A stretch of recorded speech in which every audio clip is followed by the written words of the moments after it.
Mga kapatid, hirap makinig sa mga salita ng Diyos, ang ating pagkakaliwa, ang aral ng gabay, ang mag-alak ng laluhay. Ang mabuting balita ng Panginoon ay kay San Lucas, pumasok si Jesus sa Jericho at naglakad sa kabayanan. Doon may isang damang ulo ng mga publikano ng pangalang Sakeo at pinagsikapan ng makita si Jesus at kinalang kung sino ito. Dahil na nakapagda sa kasilatan ng tao, hindi niya makita si Jesus kaya patakot siyang nagpagdap sa lakyat. Kaya isang pulo na sinuro upang makita si Jesus ang balang doon.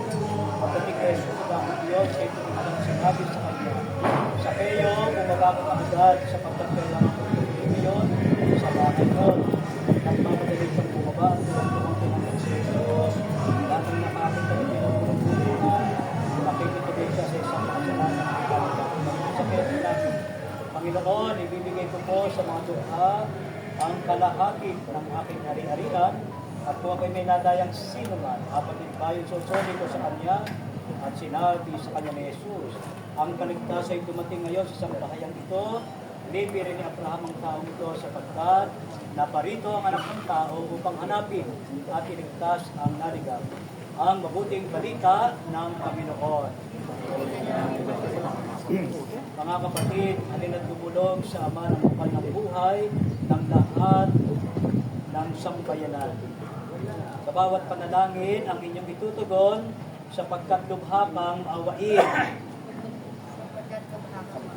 Amang mapagmahal, lumobin mong pamayanihan ng tapat ng pagmamahalan, ang aming pamayanan, niluluhog namin sapagkat lubha kang awain.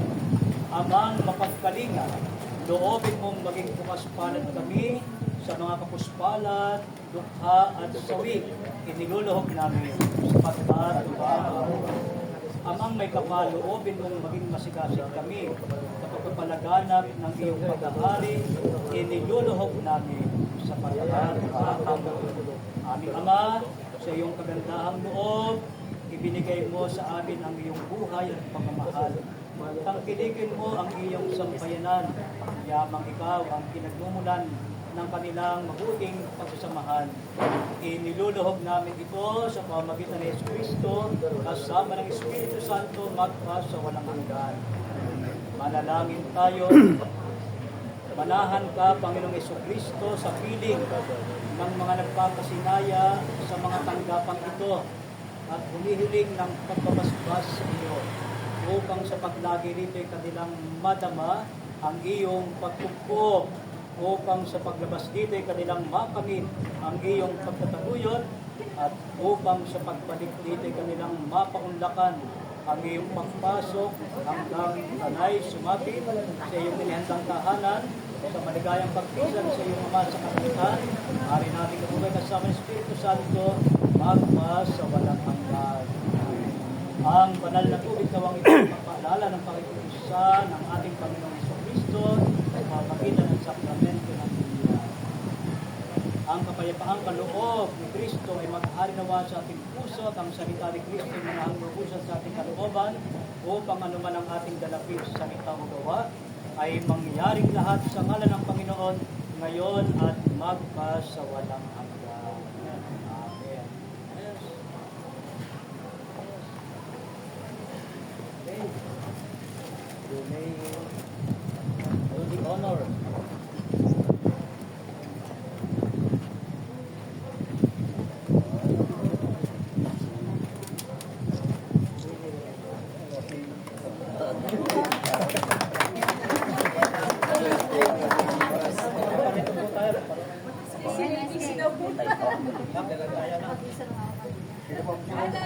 Hindi mo bilang ng chairman dyan.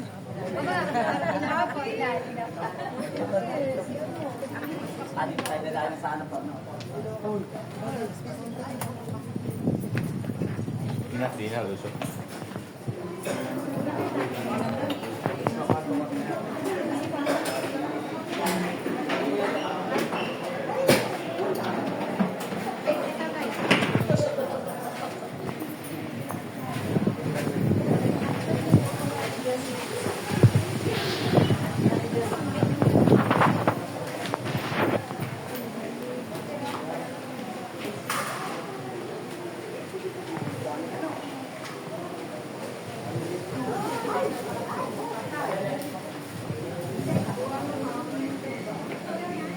Dito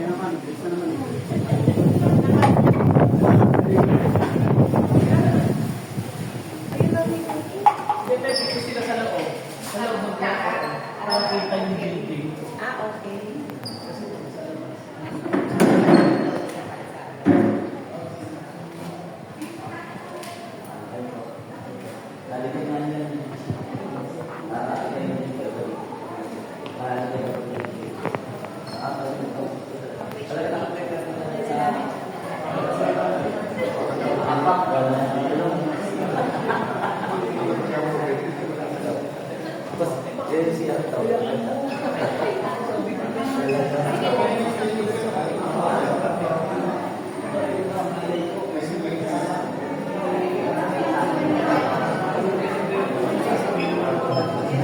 Basketball court.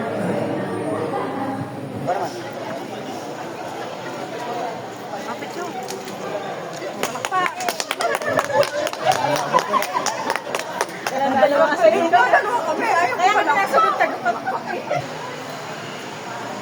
Alright, so hi and good afternoon, ladies and gentlemen.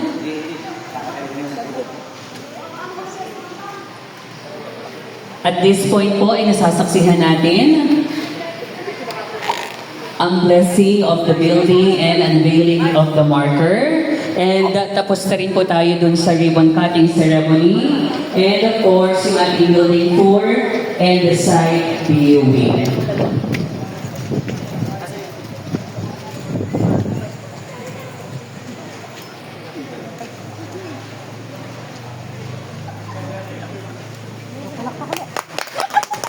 Dalawa talaga.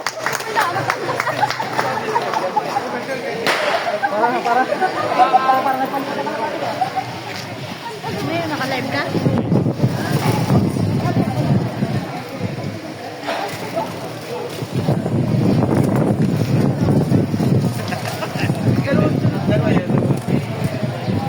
Alright, ladies and gentlemen, the ribbon cutting ceremony, tulad po ng lahat ng bagong simula. Let's mark this moment with the ribbon cutting ceremony. Kasama po ang ating mga mahal na panauhin.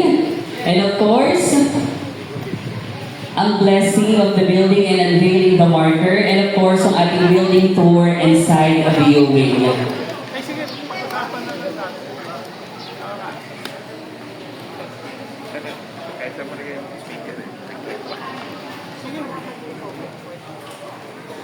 And at this point, may I request yung pong ating beloved